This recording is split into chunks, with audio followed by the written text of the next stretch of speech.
Okay, so just continuing on with the hands, and make sure we're re-dynameshed. What I might do is just Control and Shift and just make sure that only the hands are visible, just so that I can get a better look at the inside of these hands. So with the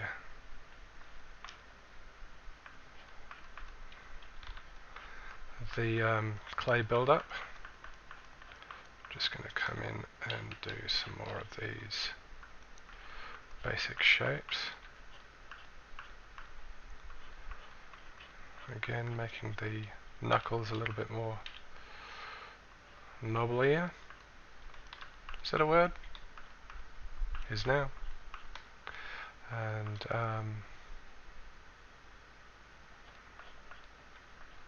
almost like it's sort of an older creature.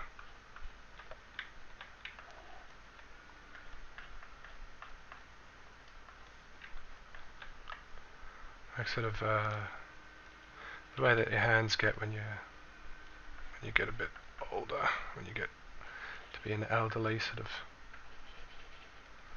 gentleman.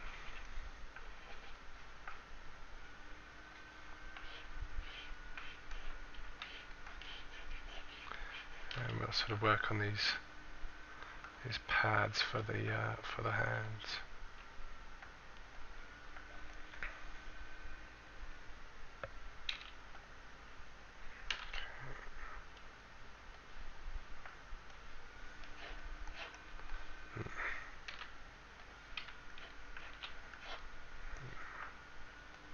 Now there's a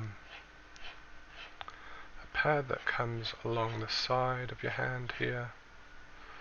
There's the mount of the thumb here.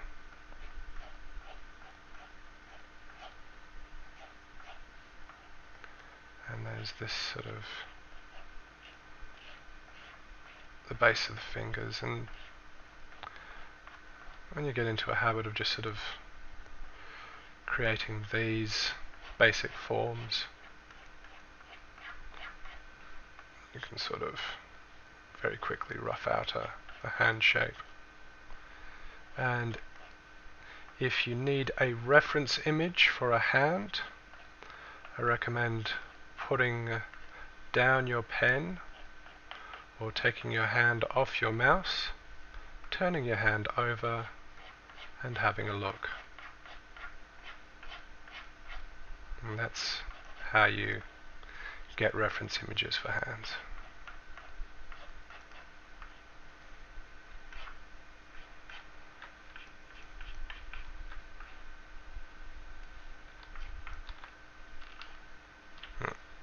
Trying to re-dynamesh when a lot of the object is hidden. Just have to be hopeful that it is sort of looking the way that I want it to look. And I'm just going to bring this down a little bit, because that flesh does stretch out and become sort of a lot thinner as it spans across from the thumb to the fingers. Alright, so now if we bring everything back,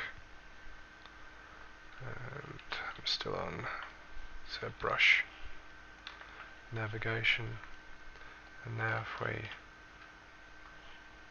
look at that,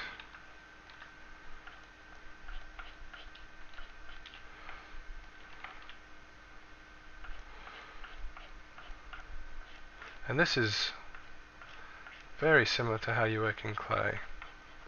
Build up, smooth it out, build up, smooth it out.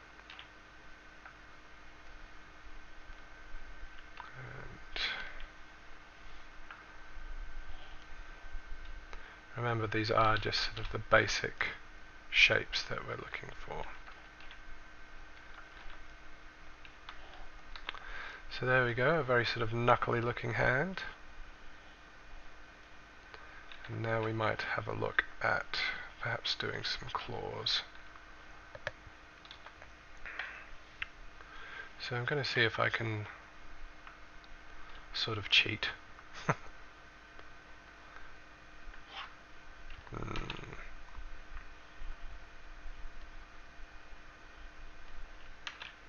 Let's try smaller.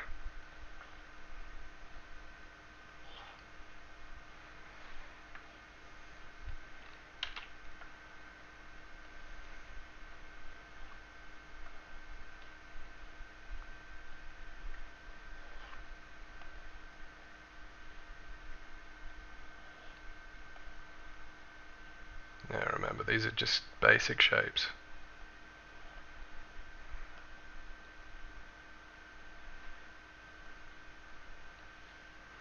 It's looking very sort of 80s movies, isn't it? Like those, like those plastic nails that they used to put on vampires.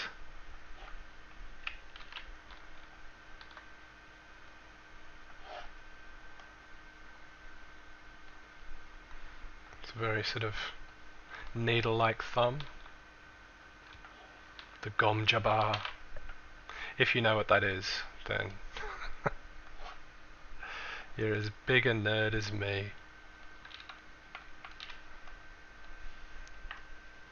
Okay, now we're going to fix up some of these shapes just before we re-dynamesh. So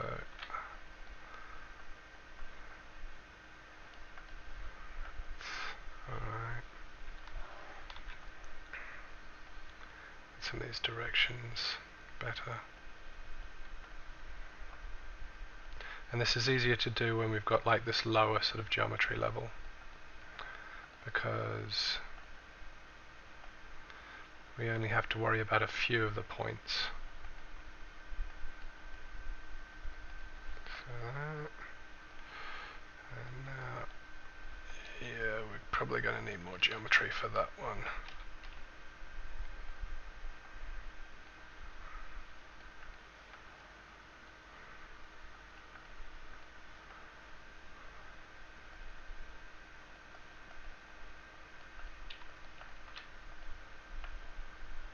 Alright, move this down. Let's see how that looks when we've re-dynameshed.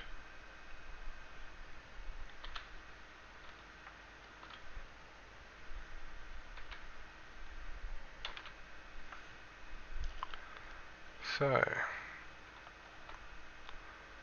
from a distance that looks pretty good.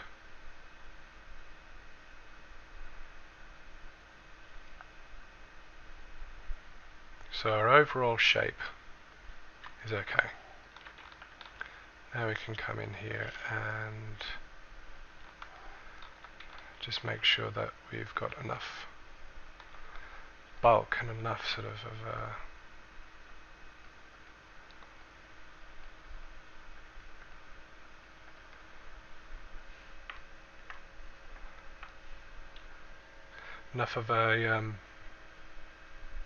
substructure that it will look okay closer up. So I'm just going to fatten out the growth beds of these nails just to sort of differentiate them from the fingers a little bit better.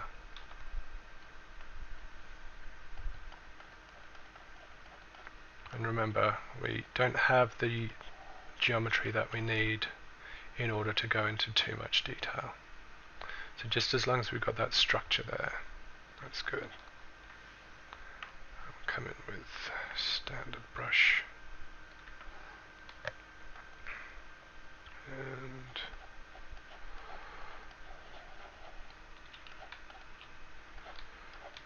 just sort of cut in under these nails.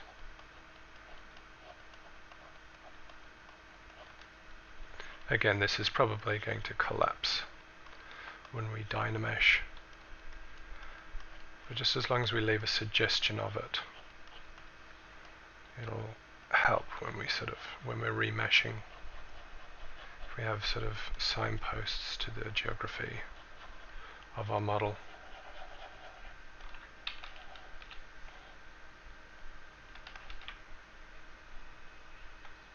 That pad is definitely sticking out quite a bit far.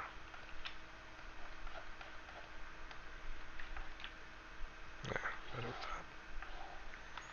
Now for the thumb.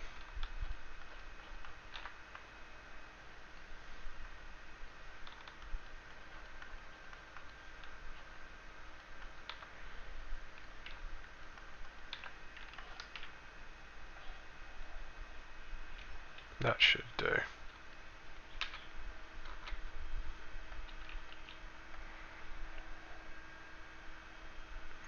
So yeah, I think I'm happy with those hands at the moment. They look pretty lethal, and they match the feet mostly. Now, just going to come back and have a look at this head, see if there's any sort of changes I can make to this shape. Maybe drastic changes. And move.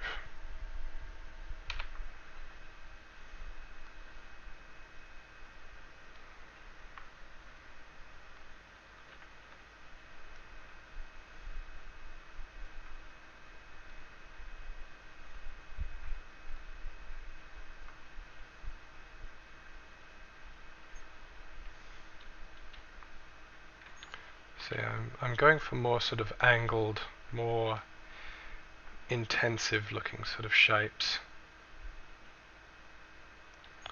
I think it's mainly to sort of just offset this enormous horn arrangement that he's got on the back here.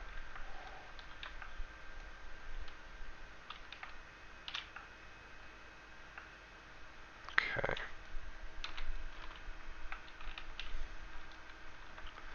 Feeling better about that now. I might have a look at these legs.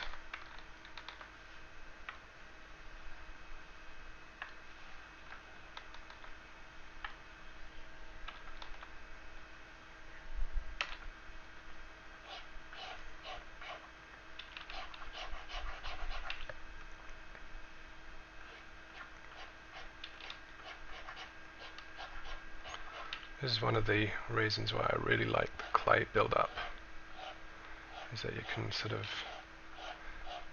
put in these suggestions of muscles very easily.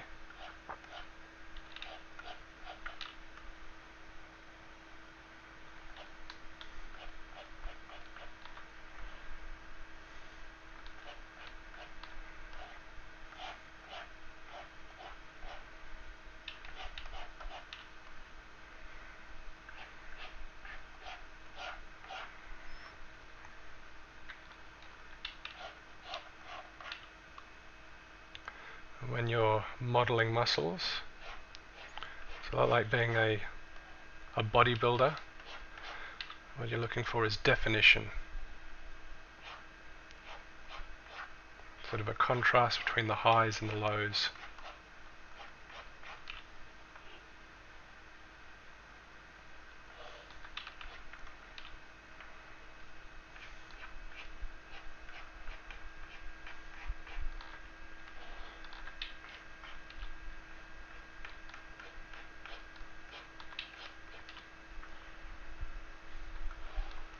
So that's looking a bit better there. These knees need to have more of a kneecap.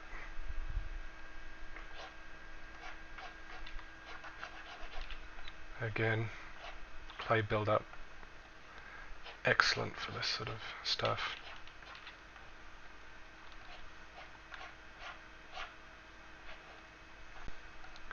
Got the old superhero boots stroke to highlight the calf muscle.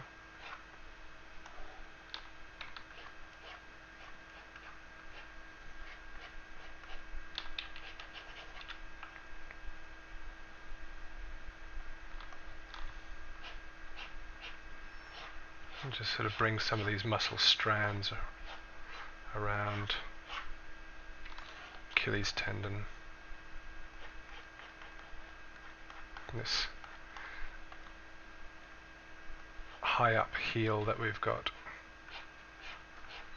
Remembering not to change the basic shape of it too much, because we do have those bones that we have to adhere to.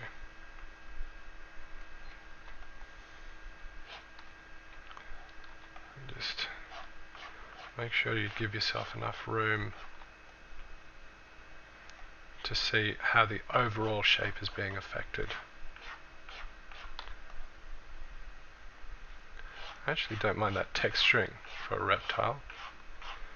Almost a sort of chicken feet type or bird feet type scaling.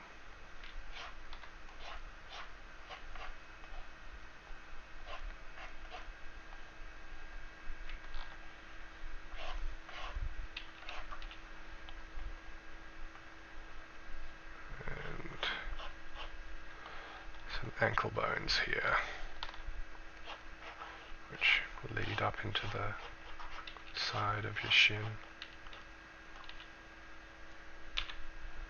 So if we look at that,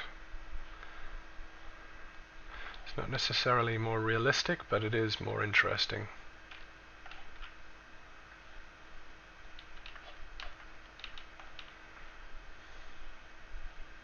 And some of this is going to be covered with plates of armor.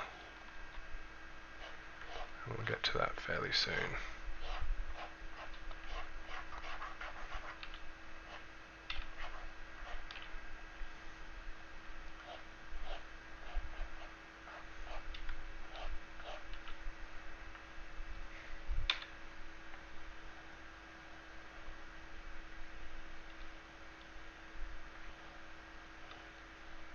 Okay.